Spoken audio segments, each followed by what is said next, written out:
암 환자분들이 상당히 많이 갖는 의문 중에 하나가 바로 이 수술입니다.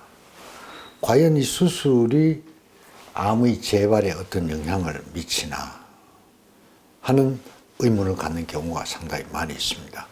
그리고 때에 따라서는 전혀 생각하지도 않는 경우도 많이 있습니다. 실제로 수술과 암의 재발은 굉장히 밀접한 관계가 있습니다. 이 논문을 하나 보면요. 이 수술, 그 다음에 창상의 치유, 그리고 암의 전이가 라고 되어 있습니다. 이런 것에 대한 논문을 쓴 게 있습니다. 근데 이게 여기 이 논문에 봐보면 이 도표가 조금 전문적이긴 하지만 어렵긴 하지만 보실 필요가 있습니다. 여기에 이렇게 상당히 많은 종류의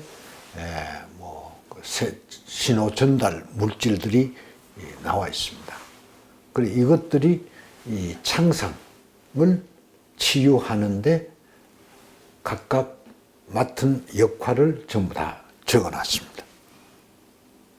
그런데 암의 성장을 가지고에 대한 얘기가 여기 적혀 있습니다. 무슨 얘기고 하면 가령 인터루킨 6라는 물질이 상처를 아물게 하는데 굉장히 중요한 역할을 하고 또 그것이 암의 성장에 중대한 역할을 하는 걸로 되어 있습니다.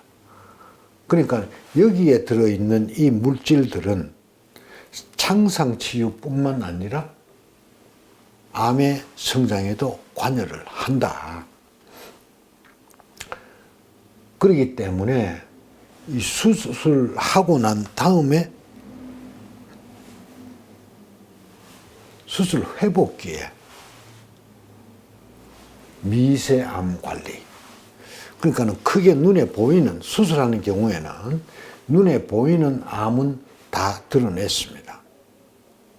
수술이 잘 됐다고 생각을 하지만 그 미세암, 우리 눈에 보이지 않는, 인간의 눈에 보이지 않는, 검사에 드러나지 않는 그런 작은 암들이 상처가 아무는 동안 얘들이 빨리빨리 큰다는 얘기죠.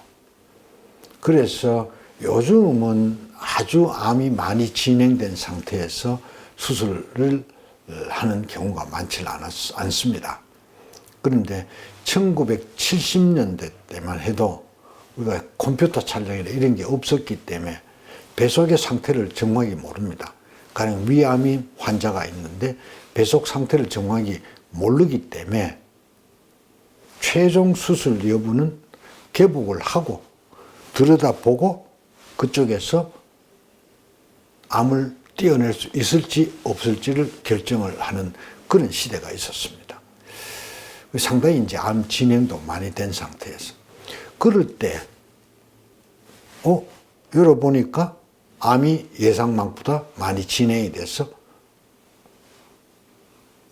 암을 위절제를 못합니다. 그러면 그냥 꾸미고 나옵니다. 그러고 난 다음에 암이 급속도로 나빠져서 빨리 돌아가시는 경우가 있어서 1970년대 때만 해도 나이 드신 분은 암 진단받고 수술하자 그러면 절대적으로 안 했습니다. 그때 의사들은 다 말도 안 되는 얘기라고 했습니다. 그런데 그것이 사실입니다. 제가 여기서 그 얘기를 자꾸 중언부언하는 것은 현대도 수술하고 난 다음에 항암 치료를 해야 되는데 수술 바로 직후기 때문에 항암 치료를 시작을 못 합니다. 아무 치료를 못 하고 있습니다. 그래서 상처 아물기만을 기다리고 있습니다. 그 시기에 미세암은 급속도로 큰다는 거죠. 그래서 수술하고 난 이후에 항암 치료 전에가 치료 공백기입니다. 미세하면 크는데 병원에서는 대책 없이 기다립니다.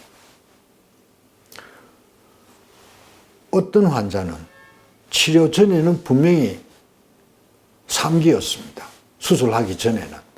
수술하고 난 다음 항암을 시작하기 전에 검사를 한 번 더 했더니만 간에 전이가 있었네. 4기가 되어버렸습니다. 그런 환자도 들어있습니다. 뭐냐? 눈에 보이지 않는 미세함을 관리하지 않았기 때문에 생기는 현상들입니다. 그래서 수술 후 회복기의 미세함 관리 여부가 암의 재발에 중대한 영향을 끼친다.